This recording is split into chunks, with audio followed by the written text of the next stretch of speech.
Mudando um pouco agora o contexto e saindo da análise de equilíbrio desses sistemas para um estudo da movimentação deles. Portanto, o nosso alvo agora é o estudo da hidrodinâmica, né, a dinâmica dos fluidos ou a movimentação dos sistemas fluidos que a gente tem estudado. Para a gente estudar isso, inicialmente eu quero introduzir com você a ideia de vazão, já que a gente vai pensar agora em um fluido se movimentando, né, dentro de um recipiente, dentro de uma tubulação, de forma mais aplicada para o contexto da nossa disciplina dentro do curso de edificações. Então, eu poderia pensar como exemplificação disso que nós estamos estudando, o movimento da água dentro das tubulações de uma residência e essa movimentação do fluido dentro da tubulação, ela envolve, né, um volume, uma massa de fluido se deslocando ali e esse deslocamento, né, a quantidade de fluido que vai passar por um determinado trecho dessa tubulação é o que nós chamamos de vazão. De forma um pouco mais específica, nós trabalhamos com uma seção transversal, é como se eu pudesse fazer um corte nessa tubulação em um determinado ponto e analisar qual seria a área disponível para que o fluido pudesse passar nesse trecho que eu estou analisando. E aí eu vou contabilizar qual é a quantidade de fluido que atravessa essa área que nós delimitamos. Então, quanto maior a massa de fluido que atravessa, maior é a vazão. Quanto menor a massa de fluido que atravessa, menor seria a vazão. Num certo sentido, o que a gente vai estar contabilizando seria a quantidade de litros, né, de material que passam, ou a quantidade em quilogramas de material que passa por unidade de tempo, né, por essa seção transversal, por essa área que a gente está delimitando. É claro que isso depende de muitos fatores. Um deles que eu gostaria de mencionar com vocês é a questão da viscosidade do fluido, que tem a ver com a fluidez que ele vai ter, né? Então, o fluido pode escorrer de forma muito fácil, né? Como, por exemplo, a água é um sistema que escorre de forma muito facilitada, ou posso pensar em um sistema mais viscoso, né? Que tem uma resistência maior ao movimento, à sua fluidez, como, por exemplo, o mel, né? Você percebe que existe uma diferença de escoamento entre o mel e a água, e você percebe isso também na textura tocando os dois sistemas. A água é muito mais maleável do que o mel. Então, esse escoamento, né, do fluido, que representa para a gente a vazão, né, a sua passagem por dentro de uma tubulação, ele pode ser descrito de algumas formas. Nós vamos nos concentrar num escoamento bem específico, mas eu quero mencionar para vocês alguns tipos diferentes que podem aparecer. Então, nós temos o escoamento laminar, que é aquele que de fato nós vamos trabalhar. É como se a gente pensasse no nosso fluido como uma camada, né, de moléculas empilhadas, onde essas moléculas se movimentam na forma de uma lâmina. Então, eu pego uma coluna, né, de moléculas e essa coluna de moléculas se movimenta como um todo. É como se eu tivesse várias camadas de moléculas uma sobre a outra e cada uma dessas lâminas desliza sobre a outra sem apresentar nenhum tipo de resistência ou apresentando algum tipo de resistência de maneira que eu possa representar aí a viscosidade que nós tínhamos mencionado antes. Outra forma da gente analisar esse movimento dos fluidos é na forma de um escoamento turbulento, onde agora as moléculas não se movimentam mais de forma organizada, né, na forma de uma lâmina, mas elas têm uma liberdade de movimentação dentro da tubulação, o que torna o seu movimento caótico e por isso nós chamamos ele de escoamento turbulento. Com relação à movimentação do fluido, a gente geralmente representa essa movimentação através de setas, né, de linhas orientadas, melhor dizendo, porque essas linhas elas podem ser retilíneas ou podem ser curvilíneas, como demonstra aí essa imagem no canto inferior da tela na parte esquerda, onde nós temos duas tubulações com um conjunto de setas orientadas para a direita, né? No caso da parte A da figura, elas são linhas horizontais, e no caso da figura B, elas têm direções variadas, né? Então, isso diferenciaria um escoamento laminar, onde o fluido está deslocando com as moléculas organizadas, deslocando no mesmo sentido em cada uma das camadas, e um escoamento turbulento, onde as moléculas vão se movimentar de forma aleatória, bagunçada, caótica. Dentro dos escoamentos ainda é possível a gente falar de um escoamento permanente ou não permanente, e isso tem a ver com a velocidade e a pressão que o fluido apresenta em cada um dos pontos dessa trajetória. Eles podem ser os mesmos ou podem sofrer variações. Então, a primeira aproximação que a gente faz é de um escoamento permanente, onde cada ponto do sistema, independente da molécula que passar ali, ela vai ter sempre a mesma velocidade, vai estar submetida à mesma pressão. Então, isso seria um escoamento permanente. E um escoamento não permanente é aquele onde podem haver, então, mudanças nessa velocidade e nessa pressão. De forma análoga, um escoamento pode ser uniforme ou pode ser variado. Ele seria uniforme se a velocidade em cada um dos pontos é a mesma, e se houver uma mudança nessa velocidade, eu tenho aí um escoamento variado, né? Da mesma forma que nós analisávamos o movimento uniforme, o movimento uniformemente variado, no caso da análise de objetos, né? De um sistema físico. E a gente pode colocar ainda escoamento rotacional e escoamento irrotacional. Para a gente representar isso aí, eu coloquei uma segunda figura no canto inferior, que aparece aí do lado direito, onde a gente tem a representação de uma esfera, né? E o fluido passando em volta dela. Então eu posso pensar aí no movimento dessa esfera, né? Representando aí uma das moléculas do fluido, né? E o fluido como sendo as outras moléculas que constituem o sistema.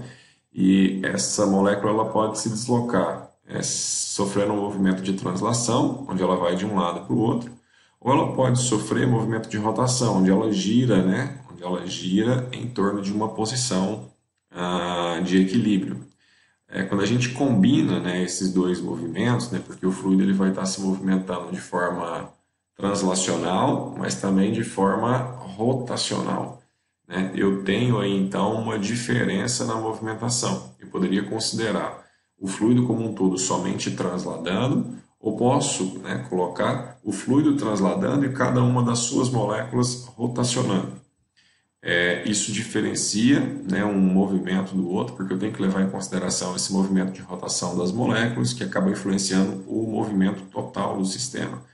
Então, quando eu não quero levar em consideração essa rotação dos sistemas, eu trato um escoamento irrotacional, e quando eu preciso levar essa rotação das moléculas em consideração, a gente trata por um escoamento rotacional. Nós vamos tratar o caso mais simples. A ideia é a gente introduzir, né, o estudo da dinâmica dos fluidos. Então, nós vamos pensar num escoamento laminar, vamos pensar num escoamento permanente e vamos pensar num escoamento irrotacional. Pensando dessa forma, a gente pode então analisar algumas aplicações, né, algumas questões que a gente observa no nosso dia a dia, e o que a gente percebe ou pode perceber de forma muito fácil é que existem mudanças na velocidade do fluido quando a gente muda o diâmetro da tubulação por onde ele está passando. Um exemplo muito simples da gente perceber isso é quando a gente está regando o nosso jardim ou molhando a área da nossa casa com a utilização de uma mangueira, e a gente obstrui parcialmente a saída de água. O que a gente percebe é que quando a gente reduz a abertura por onde a água deve passar, ela é projetada mais à frente do que ela era projetada antes. Isso porque ocorre ali um aumento na velocidade com que a água flui, né, por aquela seção que foi reduzida. Então, quando eu aumento, né, o diâmetro da tubulação, a água pode passar de forma mais lenta, e quando eu reduzo, né, o diâmetro da tubulação, ela deve passar de forma mais rápida. Isso porque o volume de água que vai se movimentar, ele acaba sendo o mesmo, né? Então, se eu tenho 1 litro de água chegando de um lado, é necessário que 1 litro de água saia do outro. Como a área é maior, né, a movimentação lateral acaba sendo menor para a gente conseguir preencher esse 1 litro. E como do outro lado a área é menor, eu preciso de um deslocamento maior para que eu comporte, né, esse mesmo volume de 1 litro. Então, ocorre naturalmente uma mudança na velocidade do fluido em razão dessa mudança de diâmetro.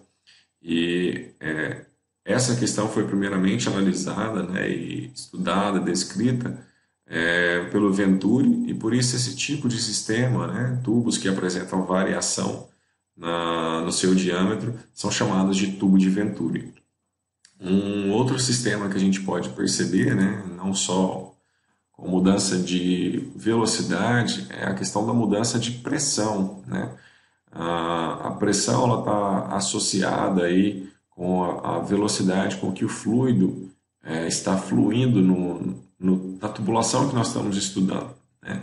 E existe um sistema físico que é capaz de mostrar isso de forma muito simples, que é chamado tubo de Pitot, onde você coloca um tubo em forma de U, né, preenchido com um fluido diferente, né,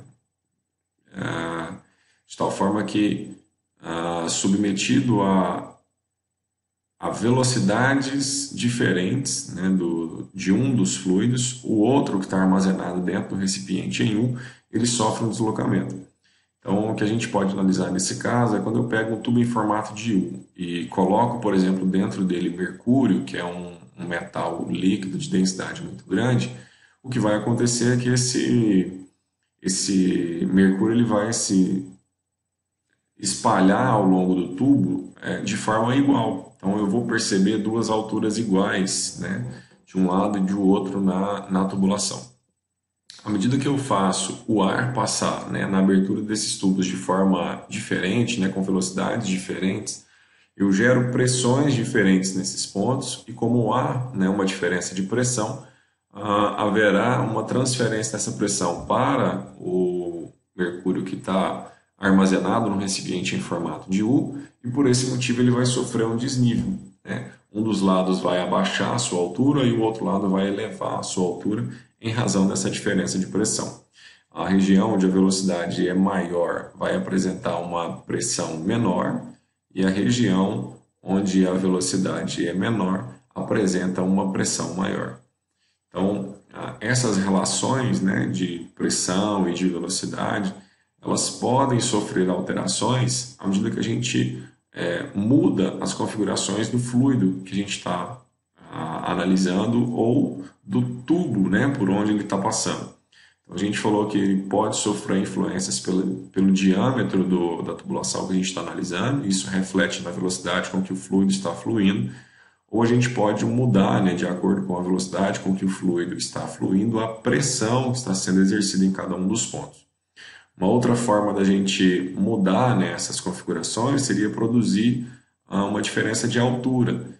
À medida que eu mudo, né, a altura da tubulação, coloco uma região dele mais alta e uma região dele mais baixa, eu também mudo a velocidade com que o fluido, né, vai estar fluindo e, consequentemente, produz alterações na pressão.